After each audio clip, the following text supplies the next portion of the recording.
সমস্যাকে কখনো সমস্যা মনে করা যাবে না, তার কারণ সমস্যা কোনো সমস্যাই নয়। আর যদি সমস্যা না থাকে তাহলে সেটাই সবচেয়ে বড় সমস্যা। কিন্তু এখন সমস্যা আছে, অতএব কোনো সমস্যা নেই। তার কারণ হলো সমস্যার মাধ্যমেই সমস্যাকে সমস্যার মধ্যে ফেলে দিতে হবে।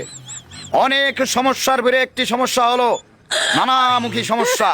কিন্তু কোন রকম সমস্যায় যদি সমস্যা করতে না পারে তাহলে তো কোনো সমস্যাই নেই। আবার যদি সমস্যা এসে সমস্যাকে আবার সমস্যা করে দেয় তাহলে এটা আরো একটি সমস্যা। সমস্যা নিয়ে কোন রকম কোনো সমস্যা মনে করবেন না। সকল সমস্যায় কোনো সমস্যাই নয়, আবার কোনো সমস্যাই নয়, এটি সবচেয়ে বড় সমস্যা। সব কিছুর মূলে সমস্যা থেকেই সমস্যা, সমস্যার ভিড়েই সমস্যা। সমস্যাকে সমস্যার মাধ্যমে সমস্যাকেই সমস্যা করে দিতে হবে।